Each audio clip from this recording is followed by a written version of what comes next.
अभी अभी इसरो की तरफ से इस वक्त की सबसे बड़ी अपडेट निकलकर सामने आ रहा कि आदित्य सूर्यान ने लैग्रेंजियन पॉइंट पर सीना तान खड़ा होकर आदित्य सैटेलाइट के 2 मैग्नेटोमीटर को एक्टिव कर दिया है।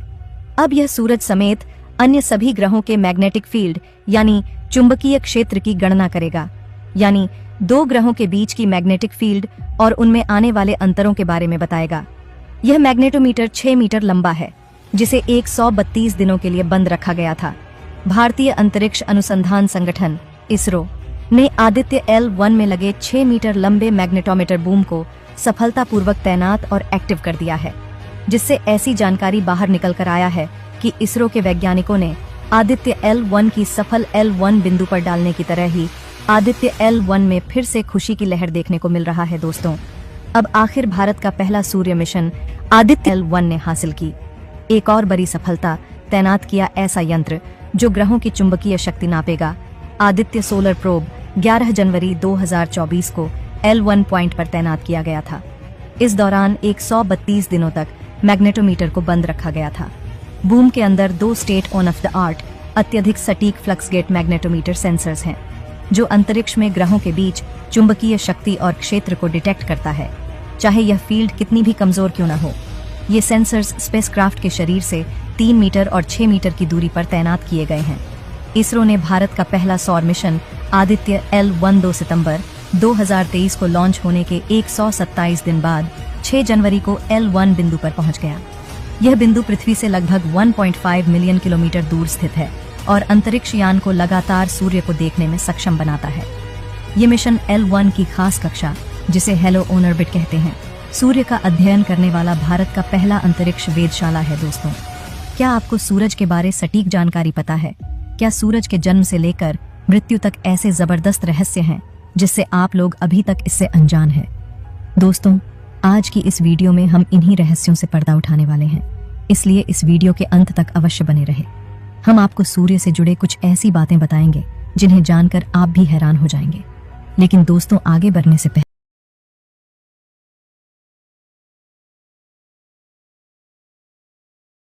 और कामयाबी के लिए जय हिंद जय इसरो जरूर लिखें, और साथ ही अगर अभी तक आपने मेरे चैनल को सब्सक्राइब नहीं किया है तो सब्सक्राइब जरूर से कर दें। तो चलिए दोस्तों, हम अपने टॉपिक पर आते हैं।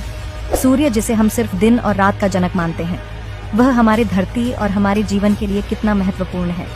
हम सब जानते हैं कि ब्रह्मांड में हर सेकंड करोड़ों ग्रह तथा तारे जन्म लेते हैं और मरते हैं। ब्रह्मांड इतना विशाल है कि हम अंदाजा भी नहीं लगा सकते कि कितने तारे अभी बन रहे हैं और मर रहे हैं। परंतु अगर हम सूर्य के जन्म की बात करें तो यह घटना आज से 4.6 अरब वर्ष पुराना है। उस समय हमारा सौर मंडल अस्तित्व में नहीं आया था। उस समय जहां आज हमारे ग्रह, उल्कापिंड तथा हमारा सूर्य है, वहां धूल के कण थे जो एक विशाल बादल के समान प्रतीत होते थे, जिन्हें आज हम नेबुला कहते हैं। वैज्ञानिकों ने उस समय के बादल को सोलर नेबुला कहा। उस समय इस नेबुला में धूल के कण अपने अक्ष पर चक्कर लगाते रहते थे। उस समय सोलर नेबुला में अंतरिक्ष के गुरुत्वाकर्षण के कारण दबाव लगने लगा, जिससे वे धूल के कण आपस में समीप आने लगे। बहुत से प्रश्न पूछे जाते हैं कि सूर्य का जन्म कैसे हुआ, सूर्य का निर्माण कैसे हुआ, सूर्य कैसे बना इत्यादि। इन सभी प्रश्नों का उत्तर है गुरुत्वाकर्षण के द्वारा लगने वाले दबाव के कारण है। जब यह दबाव अत्यधिक हुआ, तब जो वहां मौजूद गैस व धूल के कण थे, वे सभी सघन अवस्था में आ गए। अब इस अवस्था में भी जो धूल के कण अंदर चक्कर लगा रहे थे, उनकी सघनता बाहरी धूल के कणों से बहुत अधिक थी। इससे आंतरिक धूल के कणों ने आपस में मिलकर एक गोले का निर्माण किया। अब इस गोले में कई प्रकार की केमिकल रिएक्शंस होने लगी। सबसे अधिक इस गोले में हाइड्रोजन तथा हीलियम की फ्यूजन रिएक्शन अर्थात संलयन क्रियाएं अधिक मात्रा में होने लगी। इस तरह एक तारे का निर्माण हुआ, जिसे आज हम सूर्य कहते हैं। अभी जो हम सूर्य देखते हैं, उसे ऐसा बनने में 50 करोड़ साल लगे हैं तथा हमारा सूर्य 5 बिलियन सालों तक और जगमगाता रहेगा। दोस्तों, सूर्य को हमारे सौर मंडल का पिता भी कहा जाता है, इसलिए हमारे पूरे सौर मंडल को सूर्य मंडल कहा जाता है। किसी भी ग्रह, पृथ्वी, मंगल या फिर बृहस्पति को सौर मंडल का पिता नहीं कहा जाता, बल्कि सूर्य ही है जिसकी वजह से सौर मंडल एग्जिस्ट करता है। सूर्य को हमारे सौर मंडल कहना कहाँ तक सही है, इसका अंदाजा आप इस बात से लगा सकते हैं। जैसे एक पिता अपने परिवार का हर तरह से ख्याल रखता है, वैसे हमारा सूर्य हमारी पृथ्वी पर है। जीवन से जुड़ी हर चीज का कारण आप सोच भी नहीं सकते। वह हमेशा रोशनी और गर्मी देता है, जिससे धरती पर रहने के लिए एक सुखद और रोशन जगह बनती है। सूरज के बिना धरती बिल्कुल ठंडी और अंधेरी होती।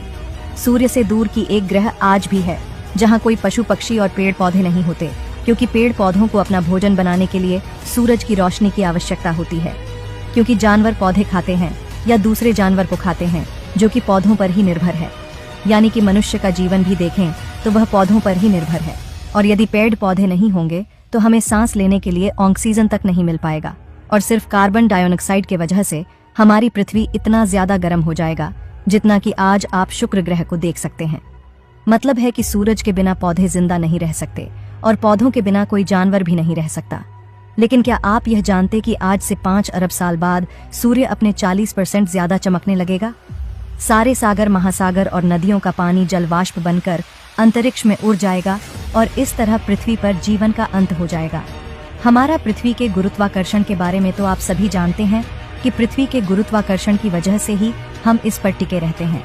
सूर्य का गुरुत्वाकर्षण धरती का गुरुत्वाकर्षण के मुकाबले 28 गुना ज्यादा है। मतलब कि अगर धरती पर आपका वजन 100 किलोग्राम है तो सूर्य पर आपका वजन 2800 किलोग्राम हो जाएगा। धरती की तरह सूर्य ठोस नहीं है, ये सारा का सारा गैस का बना हुआ है, यानी कि सूर्य की ऐसी कोई सतह नहीं है जहां पर आप पैर रखते हैं।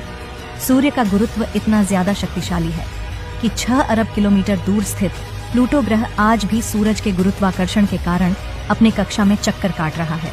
यदि सूर्य का गुरुत्वाकर्षण बल इतना मजबूत न होता तो प्लूटो कहीं अंतरिक्ष में खो गया होता। पलायन वेग वह न्यूनतम वेग है जिससे फेंका गया कोई पिंड पृथ्वी के गुरुत्वाकर्षण क्षेत्र से बाहर चला जाता है और पुनः लौटकर पृथ्वी पर कभी नहीं आता। 11.2 किलोमीटर प्रति सेकंड की गति से कोई भी चीज पृथ्वी के विपरीत दिशा में बल लगाकर जाएगा तो वह कभी भी लौटकर पृथ्वी पर वापस नहीं आएगा। उसी तरह सूर्य का पलायन वेग 617.5 किलोमीटर प्रति सेकंड है, यानी कि यदि आपको सूर्य के धरातल बाहर निकलना है तो आपको 617.5 किलोमीटर प्रति सेकंड की रफ्तार से निकलना होगा।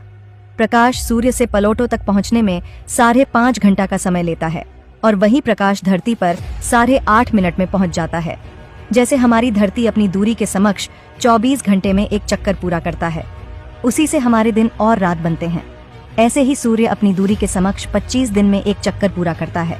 या सूर्य पर भी एक दिन के समय को गिना जाए तो हमारे पृथ्वी के 25 दिनों के बराबर होगा। इसमें सिर्फ 20 बार ही आकाश गंगा का चक्कर काटा है। जिस प्रकार हर वर्ष हमारी पृथ्वी सूर्य का चक्कर लगाता है, वैसे भी सूर्य आकाश गंगा का चक्कर निरंतर वेग से लगा रहा है और पिछले 5 अरब सालों में इसमें सिर्फ 20 बार चक्कर लगाया है। सूर्य की 1 वर्ग सेंटीमीटर से जितनी ऊर्जा पैदा होता है, इतना ऊर्जा 100 वॉट के 64 बल्बों को चलाने के लिए काफी होगा। सूर्य की जितनी ऊर्जा धरती पर पहुंचती है, उतनी ऊर्जा संपूर्ण मानव द्वारा खपत की गई ऊर्जा से 6000 गुना ज्यादा होता है। जितना ऊर्जा 30 दिन में धरती को सूर्य द्वारा मिलता है, इतना ऊर्जा मानव द्वारा पिछले 40 साल से भी कहीं ज्यादा है। अगर मान ले कि सूर्य की चमक एक दिन धरती पर न पहुंचे तो धरती कुछ घंटों में बर्फ की तरह जम जाएगा।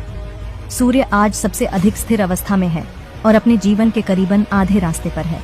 इसमें कई अरब वर्षों से नाटकीय रूप से कोई बदलाव नहीं हुआ है और आगामी कुछ वर्षों तक यूं ही परिवर्तित बना रहेगा। 1 अरब 10 लाख साल बाद सूर्य अब से 10% ज्यादा चमकने लगेगा। धरती का वायुमंडल और इसकी नमी अत्यधिक तापमान के कारण अंतरिक्ष में शुरू हो जाएगा। आज से 5 अरब साल बाद सूर्य अब से 40% ज्यादा चमकने लगेगा और सारे सागर, महासागर और नदियों का पानी जलवाष्प बनकर अंतरिक्ष में उड़ जाएगा। इस समय ब्रह्मांड के किसी दूसरे ग्रह पर जीवन पनपना शुरू हो जाएगा। अब से 5 अरब 40 करोड़ साल बाद सूर्य में सारी हाइड्रोजन खत्म हो जाएगा। चाहे दिन हो या रात, आप जब भी कुछ कर रहे हो तो सूर्य द्वारा छोड़े गए 10 लाख अरब न्यूट्रॉन आपके शरीर से गुजर रहे होते हैं। हमारे समस्त सौरमंडल का 99.2% वजन सिर्फ सूर्य का है। सूरज धरती से करीब 15 करोड़ किलोमीटर की दूरी पर है, लेकिन फिर भी प्रकाश की चाल इतनी तेज है कि सूर्य के प्रकाश को धरती तक आने में केवल 8 मिनट 30 सेकंड का समय लगता है। अगर मान लें कि आप सूर्य की सतह रहते हैं तो आपको धरती पर आने के लिए जो रॉकेट तैयार करना होगा, उसकी शुरुआती गति 617.5 किलोमीटर प्रति सेकंड की होनी चाहिए। सूर्य की कैपेसिटी 617.5 किलोमीटर प्रति सेकंड है। सूर्य 74% हाइड्रोजन और 24% हीलियम से बना है। बाकी का हिस्सा कई भारी तत्वों से, जिनमें ऑक्सीजन, कार्बन, लोहा शामिल है। सूर्य की बाहरी सतह का तापमान 5500 डिग्री सेल्सियस है जबकि अंदरूनी भाग का तापमान 1,31,00,000 डिग्री सेल्सियस तक है और वहीं इसके बिल्कुल बाहरी आवरण का तापमान भी कई लाख डिग्री सेल्सियस है। सूर्य भारी मात्रा में सौर वायु उत्पन्न करता है, जिसमें एक इलेक्ट्रॉन और प्रोटॉन जैसे कण होते हैं। यह वायु बहुत तेज यानी इसकी स्पीड लगभग 450 किलोमीटर प्रति सेकंड और शक्तिशाली होता है कि इसमें मौजूद इलेक्ट्रॉन प्रोटॉन सूर्य के शक्तिशाली क्षेत्र से बाहर निकल जाते हैं और वह हमारे सौरमंडल में प्रवेश कर जाते हैं। धरती जैसे शक्तिशाली चुंबकीय क्षेत्र वाले ग्रह को धरती के पास पहुंचने से पहले ही रोक देते हैं और अन्य ग्रह पर सीधे टकराते हैं। इसी कारण यदि आप मंगल या चंद्रमा पर होंगे तो सबसे ज्यादा खतरा आपको इन्हीं चुंबकीय किरणों से होगा और यही कैंसर का कारण भी बनते हैं। सूर्य ग्रहण तब होता है जब सूर्य और पृथ्वी के बीच चंद्रमा के आने के कारण होता है। जब चंद्रमा सूर्य और पृथ्वी के बीच में आता है तो पृथ्वी से सूर्य का प्रकाश वाला भाग दिखाई नहीं देता और उस समय पृथ्वी पर सूर्य का प्रकाश न पड़कर चंद्रमा की परछाई नजर आने लगती है।